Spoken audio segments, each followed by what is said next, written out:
Well, here we are at zero dark early in the morning.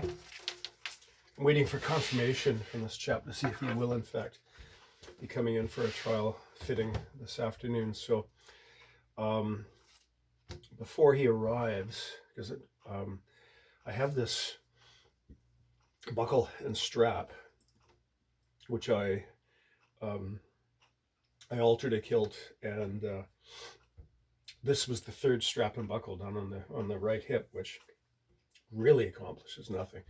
So the customer agreed that I wouldn't restore it to the kilt after alteration, but I kept it on hand because what I'm going to do is I'm going to sew it in place with basting thread right there. And having sewn it there, I'm going to pass the strap through the hole. So when the time comes for fitting, the strap will be there. It'll show me where to sew the good strap, the strap that'll be on the kilt, and I'll just mark that with chalk. Um, and correct placement of the buckle is a big deal because far too often there's the buttonhole. Far too often I'll see the leading edge of the buckle at or even overlapping the buttonhole, and that's ridiculous because that means that the strap is going to have to do that to buckle up, right? And eventually that'll lead to erosion of the cloth right there. So we want the buckle back, I'd say the width of the pleat, certainly at least in this case half the width of the pleat, but far enough back that when the strap comes out, it leads fairly, to use, that's actually a technical term. You do this up.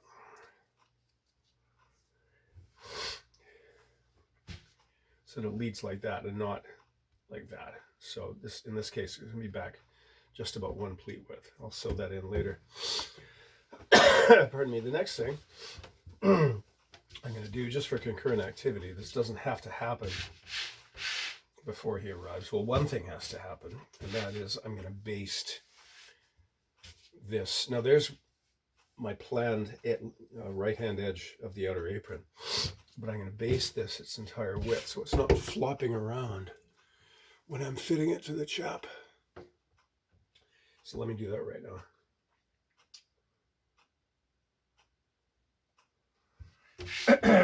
Pardon me. I was just howling down rain last night. I woke up several times to the sound of the wind and the rain beating on the glass. And I gotta say, there's very few more satisfying moments than to listen to it howling down outside and just sort of grunt happily and roll over and go back to sleep in the knowledge or in the memory of times past when I'd have to get up and go out into the storm, either on patrol or fire watch or anything else. Okay, we're just going to leave it like that. I don't have to trim that short. Cool. And now you remember how I measured the extra cloth, well, that's the extra cloth, the fold at the end of the aprons, and I use my hand span because with me that is, how much is that again? Yeah, I use my dominant hand because it's wider.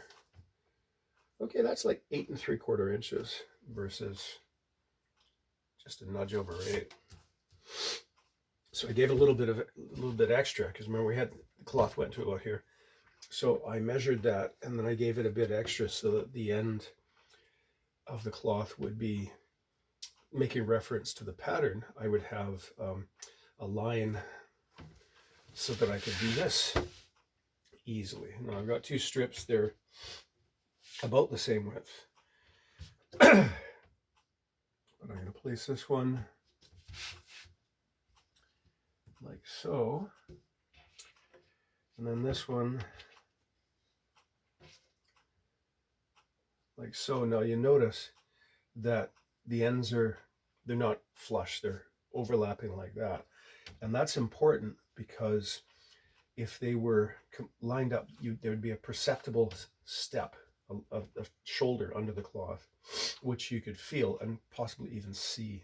Well, certainly I see after it's been pressed. So by offsetting it just that little amount, we have sort of a layered effect, and it's much harder to detect in the finished garment. So there. Now I'm going to pin it. Let's have lots of pins.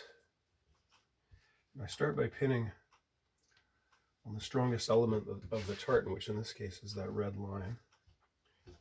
Now sometimes when you, because I ripped these. Now Dalglish cloth is really, really, really good. But even so, sometimes when I rip, there'll be one yarn sticking out, or the cloth will twist a little bit, but that hasn't happened in this case. So as you can see, I'm using the elements, that line there, that line there, to line up the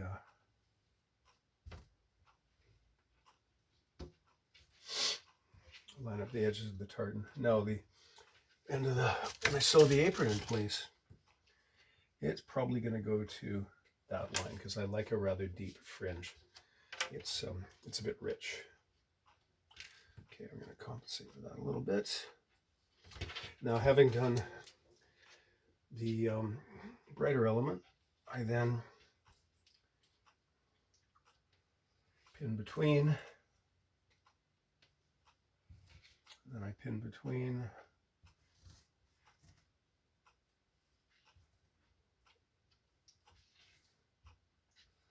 pin between, pin between, pin between.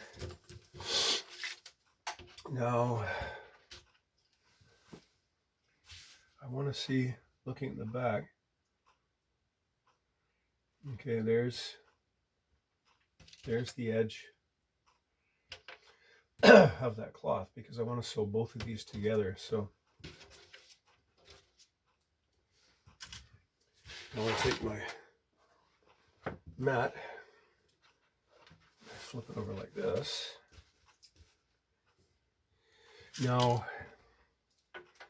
this isn't going to be easy to see. My apron is going to come to there, so there's the two lines I'm going to sew between, because if I sew too far this way, I'll be interfering with the fringe when the kilt is finished, or rather when the time comes to tease out the fringe. So what I'm going to do, let me just get a piece of thread here.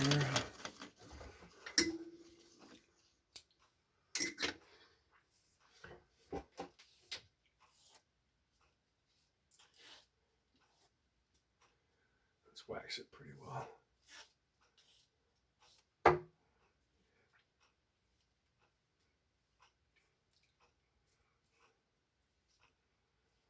Find that needle. There you are.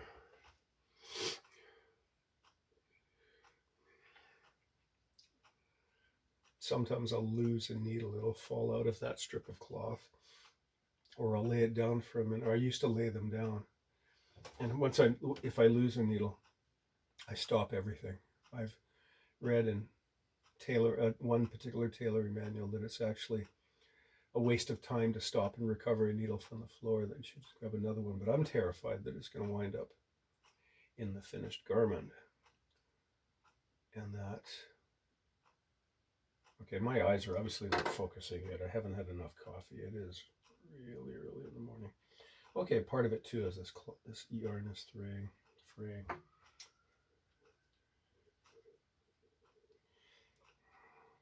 Let's try this again. I'm going to try this one more time on this end, then I'll flip it.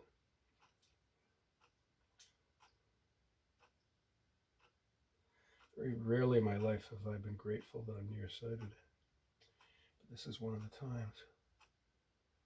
Oh, for heaven's sake, go in there. Yeah, there we go. You're in. Now, what I'm going to do is a pad stitch in that.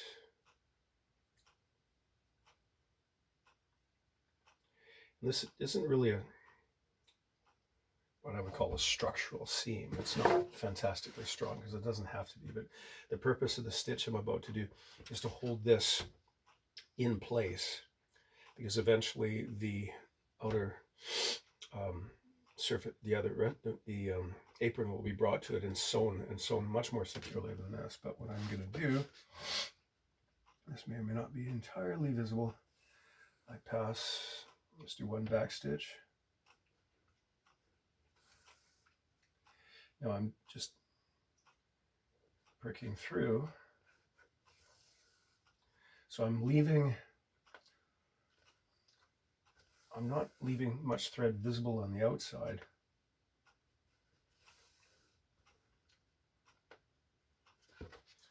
But as you can see, they're really not that visible from the inside, but it's going back and forth on the inside, and it's holding this cloth in place, and I'm sewing through all 3 layers of cloth. So at most, what I'm hoping for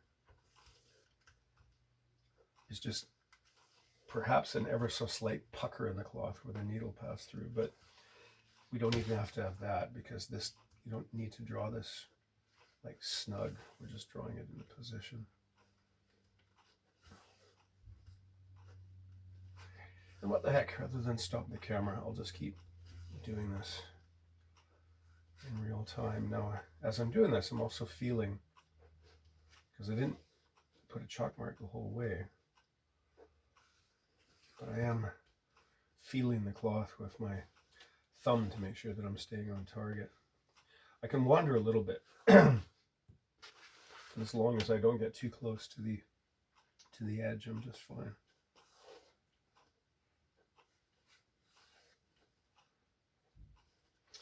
And these, I guess I'm advancing about 1/2 inch with each stitch.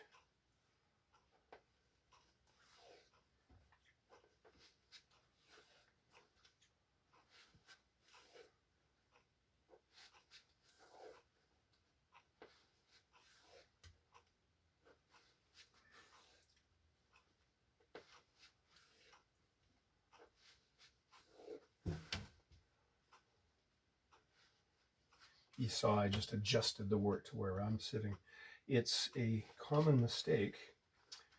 I think it must be, because I still find myself doing it sometimes, to start to contort yourself to keep the work going. No, the mountain can come to me. I bring everything over so that I can keep my comfortable position. Okay.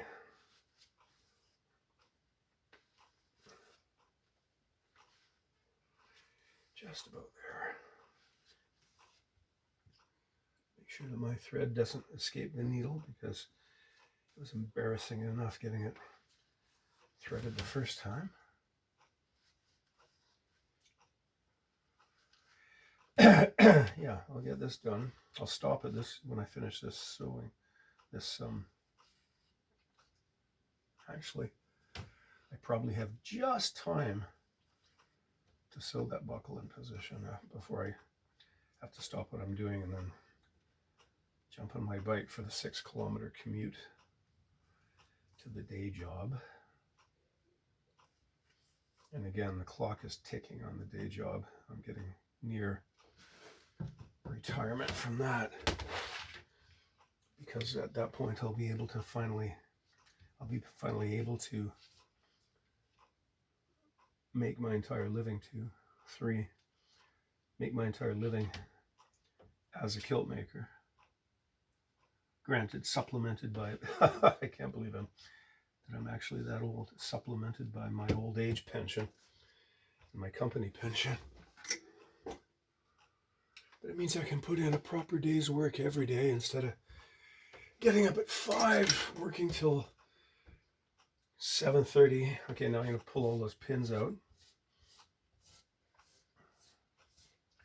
And it seems I'm also pulling one yarn off of let's pull these together. Get rid of that yarn. One last pin.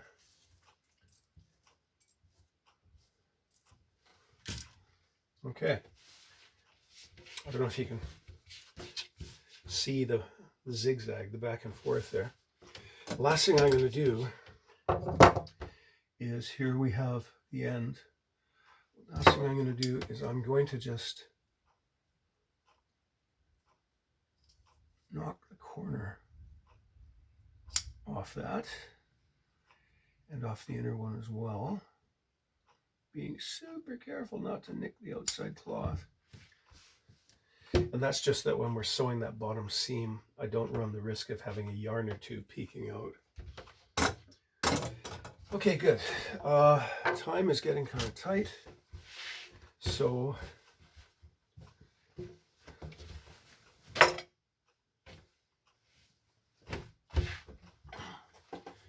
I'm just going to leave that there, because when I get home from the day job this afternoon, I will have an hour and a half or so before the appointment. I'll leave that there just to remind myself to sew that on, and then it'll be ready for when he arrives.